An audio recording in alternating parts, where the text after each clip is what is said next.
అమెరికాలో చర్చ్ ఉంటుంది. ఆ చర్చ్ డోర్ ఏంటి తెలుసా నీకు? ఇక ఓ స్త్రీ 2 కాళ్ళు ఇలా చాప ఉంటుంది, మధ్యలోంచి వెళ్ళడం అదే. ఓ స్త్రీ 2 కాళ్ళు ఇలా చాప ఉంటుంది, మధ్యలోంచి వెళ్ళడం అదే. ఏరా చెప్పానా లేదా చెప్పరా?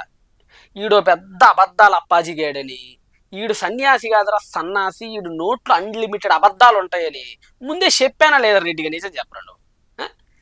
అడేమంటున్నాడు వాడు ఏదో ఒక ఇమేజ్ చూపించి అమెరికాలో అక్కడెక్కడో చర్చిలోనట ఒక స్త్రీ కాళ్ళు అలా విప్పు ఉంటుందట, అక్కడికి భక్తులందరూ వెళ్తుంటారట, ఏదండి క్రైస్తవులు ఏంది వీళ్ళు ఏంది అన్నట్టుగా మాట్లాడుతున్నాడు. ఈ సిగ్నేచర్ స్టూడియో వాళ్ళకి ఏమైందో నాకు అర్థం కావట్లా. ఆడికంటే తాడు బొంగరం లేదు, అని పక్కన పెట్టేయండి. వీళ్ళకి వ్యూస్ కావాలా క్రెడిబిలిటీ కావాలా? ఛానల్కి క్రెడిబిలిటీ ముఖ్యం, కానీ వీళ్ళకి వ్యూస్ మీద ఎక్కువ రంది పట్టింది. ఎందుకో ఆ మాటని సిగ్నేచర్ స్టూడియో అని తీసేసి సిగ్నల్ లేని స్టూడియో అని పెట్టుకోండి, భలే ఉంటుంది. ఎందుకంటే ఇలాంటి అబద్ధాలు రాయాలందరినీ కూర్చోబెట్టి ఒక విశ్వాసం మీద పూర్తిగా దాడి చేస్తున్నారే, అందుకని అన్నాను అనమాట. ఇప్పుడు విషయంలోకి వద్దాం. వీడు చెప్పినట్లుగానండి, మీరు గూగుల్ మ్యాప్లో కాదు మైక్రోస్కోప్ వేసి ఎతికినా వీడు చెప్పిన చర్చి అమెరికాలో కాదు కదా, ఆరిన్నేళ్ల మీద కూడా ఎక్కడా కనపడదు. ఎందుకంటే అసలు ఉండి సత్తే కదా కనపడటానికి.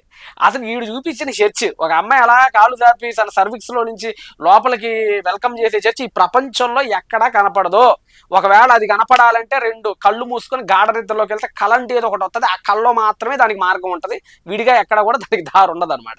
విషయం ఏంటంటే, ఒరే రాదిగా జాగ్రత్తగా నేను చెప్పేది, అది చర్చి కాదు ఫస్ట్ వన్ చర్చి కాదు. రెండోది ఏంటంటే అసలు అది నిజంగా ఈ భూమి మీద లేదు. అది ఒక సినిమా రాదిగా, అది ఒక సినిమా. అది 1998 డిసెంబర్ 25వ తారీఖున ప్యాచ్ యాడమ్స్ అనేటువంటి ఒక సినిమా. అది సినిమా రాబిన్ విలియమ్స్ అనేటువంటి ఒక ఆయన హీరోగా నటించాడు. టామ్ షెడ్రిక్ అనేటువంటి ఆయన దాన్ని డైరెక్ట్ చేశాడు రా. అది ఇప్పటిది కాదు, 1998 డిసెంబర్ 25లో రిలీజ్ అయినటువంటి ఒక అమెరికన్ కామెడీ డ్రామా ఫిల్మ్. అది ఆ ఫిల్మ్లో హీరో ఏంటంటే వైద్యం చేయించేటప్పుడు కాస్త వినూత్నంగా చేద్దాం, మనుషులకి సీరియస్గా కాకుండా వైద్యాన్ని కాస్త హ్యూమర్ని యాడ్ చేసి కాస్త ఫన్ని యాడ్ చేసి ఆరోగ్యంగా నవ్వుతూ వైద్యం చేయించాలనే థాట్స్ కలిగినటువంటి ఒక హీరో.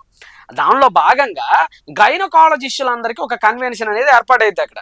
సో గైనకాలజిస్టులకి కన్వెన్షన్ ఏర్పాటు చేసేటప్పుడు అలాంటి ఒక సెట్టింగ్ అతను చేస్తాడనమాట. ఆ హాల్ కాదు, సినిమాలో ఒక హీరో చేసినటువంటిది అనమాట. అది అర్థమవుతుందా? ఇక విషయం ఏంటంటే, ఈ సినిమా మొత్తం 1:55:17 ఉంటుంది.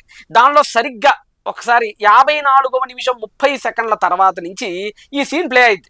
ఒకసారి మీరు కూడా చూడండి ఎలా ఉంటుందో. చూపిస్తున్నా చూడండి, ఇదిగోండి 1:55:17 అనమాట ఈ మూవీ. చూసారా? ఫార్వర్డ్ చేద్దాం, కరెక్ట్గా మనం అనుకున్న టయానికి తీసుకెళ్దాం. అదిగోండి దగ్గర పడ్డాం. ఇదిగోండి 54వ నిమిషం 30వ సెకండ్ దగ్గర నుంచి మీకు అది ప్లే అవుతుంది చూడండి. అది సినిమా అండి, అది ఆ సినిమా.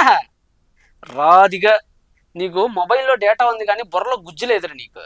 ఇంకో విషయం ఏంటంటే, ఆ సినిమాలో కూడా అది చర్చ్ కాదు, అది ఒక గైనకాలజిస్ట్ డాక్టర్ల యొక్క కన్వెన్షన్ హాల్. అది ఆ హాల్ యొక్క ఎంట్రన్స్. ఎందుకంటే గైనకాలజిస్టులు అంటే ఏం చేస్తుంటారు, వాళ్ళు డెలివరీస్ చేస్తుంటారు కదా, ఆ డెలివరీ సర్వీస్ కదా. సో వాళ్ళ యొక్క ఫీల్డ్కి తగ్గట్టుగా అతను హ్యూమర్ని యాడ్ చేస్తూ ఆ విధంగా దాన్ని డిజైన్ చేస్తాడనమాట అక్కడ. అది ఒక సినిమా. రెండోది ఏంటంటే, సినిమాలో కూడా అది చర్చ కాదనమాట. రాజకీయానికి బొట్టిగా ఫ్యాక్ట్ చెక్ చేయడం అనేది రాదండి, కానీ మీడియా వాళ్ళైనా చేసుకోవాలి కదా.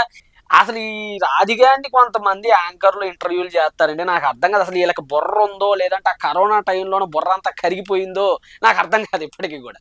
ఏమంటే ఒకసారి మీరు ఆలోచించండి, ఈ రాజుగాడు ఒక్క రోజైనా నిజం మాట్లాడితే గిన్నిస్ బుక్లో వీడి పేరుని నామినేట్ చేద్దాం సొత్తనానండి.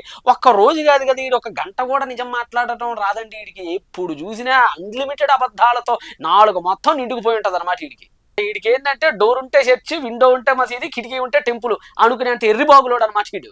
కాబట్టి సర్వ ప్రేక్షకులకు తెలియజేయనిది ఏమనగా, ఈ అబద్ధాల మాయలో పడి అనవసరంగా మీకున్న బుర్ర పోగొట్టుకోకండి. ఒక్కటే గుర్తుపెట్టుకోండి, రాధాగాడు ఏదైనా మాట్లాడాడంటే కళ్ళు మూసుకొని ఇది అబద్ధం అని నమ్మేసుకోండి. ఎందుకంటే వీడికి నిజం మాట్లాడతాం రాదు. వీడికి నిజం మాట్లాడితే తల ఈ ఒక్కల ఇద్దరు శాపం కూడా ఒకటి ఉందని నాకు ఈ మధ్యనే తెలిసింది. కాబట్టి వీడు మాట్లాడిన అబద్ధాలు, నా స్టూడియో మిత్రులారా ఇప్పటికైనా మీరు మేలుకోండి. బహుశా మీకు తెలిసాడు అబద్ధాలు మాట్లాడతాడని, మీకు అలా సాగుతుంది.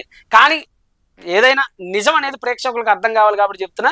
వీడు చూపించింది అసలు చర్చి కాదు, అమెరికాలోనే కాదు, ఆరిన్నేళ్ల కూడా ఎక్కడ ఉండదు. ఈ ఫ్యాక్ట్ చెక్ మీకు అర్థమైందని ఆశిస్తున్నాను.